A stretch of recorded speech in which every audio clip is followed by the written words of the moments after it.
Que privilégio grandioso podermos estar nos reunindo para estudarmos a palavra de Deus, para ouvir, meditarmos sobre ela.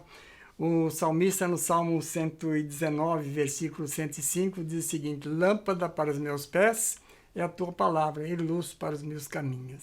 Você já parou para pensar como seria a sua vida sem a palavra de Deus? Nós que somos cristãos, e se dermos uma olhada para o nosso passado próximo e mais distante, vamos perceber que esta palavra é que nos sustentou e nos fez atravessarmos as duras lutas da vida. Por isso, hoje vamos meditar um pouco sobre esta palavra maravilhosa. O texto que nós vamos ler nesse instante fala sobre o ladrão. E então recebeu o título de Cuidado com o ladrão. Essa é muito importante termos cuidado com o ladrão. O texto está em João, capítulo 10, verso 10. O ladrão veio para roubar, matar e destruir. Eu vim para que tenhas vida e vida em abundância. Vamos falar com o Senhor antes de prosseguirmos nos nossos estudos. Pai de amor, de infinita bondade e misericórdia, te louvamos, ó Deus, por esse privilégio que temos de termos em mãos a tua palavra e também no nosso coração, porque no dia a dia ela fala conosco, Senhor, e nos orienta nas nossas vidas. Te louvamos, ó Pai, por isso. Permita, Senhor, que esses momentos que vamos passar aqui sejam momentos, ó Deus, significativos para as nossas vidas e que possamos estar alertas às ciladas do maligno, alerta, ó Deus, as lutas que temos contra as hostes do mal. Ajuda-nos, Deus, a entender cada vez mais a Tua palavra, para que vivamos uma vida agradável ao Senhor. Louvado seja o Teu nome. Oramos, Pai, em nome do Senhor Jesus. Amém. O texto acima, o texto que lemos nesse instante, é composto por duas frases antagônicas. Mostra as ações do reino das trevas e do reino da luz.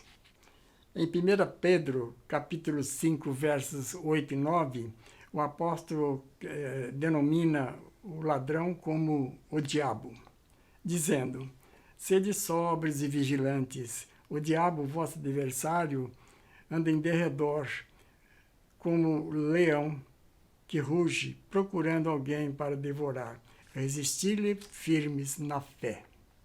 A palavra de Deus em Efésios capítulo 6, verso 12, nos mostra a luta entre o reino das trevas e o reino da luz, dizendo: porque a nossa luta não é contra o sangue e a carne, e sim contra os principados e potestades, contra os dominadores deste mundo tenebroso, contra as forças espirituais do mal nas regiões celestiais.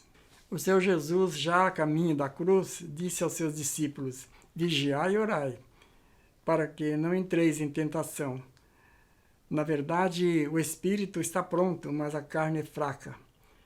Encontramos essas palavras em Mateus capítulo 26, verso 41. O Senhor Jesus conhecia muito bem a natureza humana e sabia que os discípulos, ao sentir a sua ausência, eles ficariam dispersando e poderiam cair nas ciladas do inimigo. O diabo sempre perseguiu, persegue e perseguirá a pregação da palavra de Deus. A sua matemática é subtrair e dividir. A nossa missão como filhos da luz é de somar e multiplicar. Se nós dermos uma olhada em todos os registros bíblicos do passado, vemos que o reino das trevas começou ali no Éden. Como diz o texto, veio roubar, matar e destruir. Destruiu a vida, o início da vida em comunhão com Deus, ao ponto de Caim matar o seu próprio irmão. A palavra de Deus nos mostra que o ladrão ele atacou os homens do passado, mas todos eles venceram porque o Senhor esteve com eles. Lembramos da história de Elias Elias teve que fugir para a caverna, mas na caverna ele recebeu alimentação e a proteção do Senhor. Lembramos de Daniel, que foi jogado nas covas dos leões, mas ali o Senhor o assistiu. Cedraque, Mesaque e Abednego foram jogados na fornalha de fogo. Ali o Senhor estava presente. Para impedir a propagação do reino de Deus, o inimigo da cruz rodeia a própria igreja, criando obstáculos para impedir o seu crescimento. O próprio Jesus, durante o seu ministério, foi contestado pelos fariseus religiosos da época. Mas ele também aproveitou essa oportunidade para corrigi-los e mostrar a verdade da palavra. Em Mateus capítulo 23, verso 13, encontramos as seguintes palavras. Leiamos. Ai de vós, escribas e fariseus hipócritas, porque fechais o reino dos céus diante dos homens, pois vós não entrais, nem deixai entrar os que estão entrando. Perseguição do inimigo contra aqueles que estão entrando no reino dos céus. Na segunda frase do texto, Jesus disse, eu vim para que tenhas vida e a tenham em abundância, apontando para o reino da luz, isto é, o seu próprio reino, pois ele disse, eu sou a luz do mundo, quem me segue não andará em trevas, pelo contrário, terá a luz da vida. Notamos que na primeira sentença, Jesus disse, o ladrão vem, e não que o ladrão veio. O Senhor Jesus, na sua natureza humana, teve esta experiência. O tentador veio e o rodeou por 3 vezes. Então Jesus lhe ordenou, retira-te, Satanás, porque está escrito, ao Senhor teu Deus adorarás e só a ele darás culto. Com isso, o diabo o deixou, e eis que vieram os anjos e o serviram. O diabo, como um ladrão, está rodeando, esperando o momento para agir, mas Jesus já veio. Disse mais ainda, eu vim para que tenhas vida e a tenham em abundância. Para termos vida em abundância é necessário andarmos como filhos da luz. Em Efésios capítulo 5, versos 8 e 9, encontramos as palavras do apóstolo Paulo. Pois outrora erais trevas, porém agora sois luz no Senhor. Andai como os filhos da luz, porque o fruto da luz consiste em toda bondade, justiça e verdade.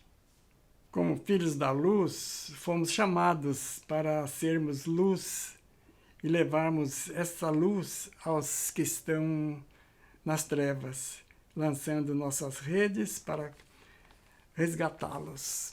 Jesus encontrou Tiago e João, que estavam no barco, consertando as suas redes.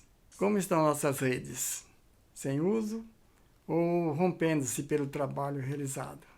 Que cada um de nós esteja refletindo sobre esta responsabilidade dada pelo Senhor. Além de vigiarmos sobre o inimigo, temos que avaliar os nossos atos próprios. Nossos próprios atos, muitas vezes, são falhos diante do Senhor. Concluímos com as palavras do apóstolo. Portanto, vede prudentemente como andais, não como nécios, e sim como sábios, remindo o tempo para os dias que são maus. Que Deus, na sua infinita misericórdia e bondade, nos dê discernimento quanto às ciladas do inimigo e também à nossa natureza pecaminosa. Querido Pai, somos gratos, Senhor, pela Tua bondade para conosco, mas, ó Deus, nesse instante terminamos esta reflexão, percebemos, ó Deus, pela Tua palavra, o quanto nos pesa, ó Deus, a responsabilidade de sermos luz nesse mundo tão tenebroso que vivemos, ó Pai. Dá-nos sabedoria, Senhor, dá-nos, ó Deus, discernimento através do Teu Espírito Santo, ó Deus, para discernirmos realmente aquilo que é da Tua vontade, que não é, aquilo que são ciladas do maligno, aquilo que são impulsionados pela nossa própria natureza carnal, ó Deus, para que possamos, ó Deus, ser como instrumentos nas tuas mãos. Assim, ó Pai, como o Senhor usou aqueles teus filhos lá, pescadores, ó Deus, passaram a ser pescadores de homens, ó Deus, porque o Senhor ungiu para isso, ó Deus. Unge-nos também, ó Deus, e dá-nos, ó Deus, essa capacitação de estarmos, ó Deus, sendo luz diante desse mundo tão tenebroso, ó Pai. Oramos agradecidos, Pai, pela oportunidade, pela bênção que nos dás de fazermos parte desse mundo para, como sociedade, mas também, ó Deus, para estarmos refletindo a nossa luz, a tua luz, ó Pai, diante dos homens. Oramos agradecidos, Pai, no nome de Jesus. Amém.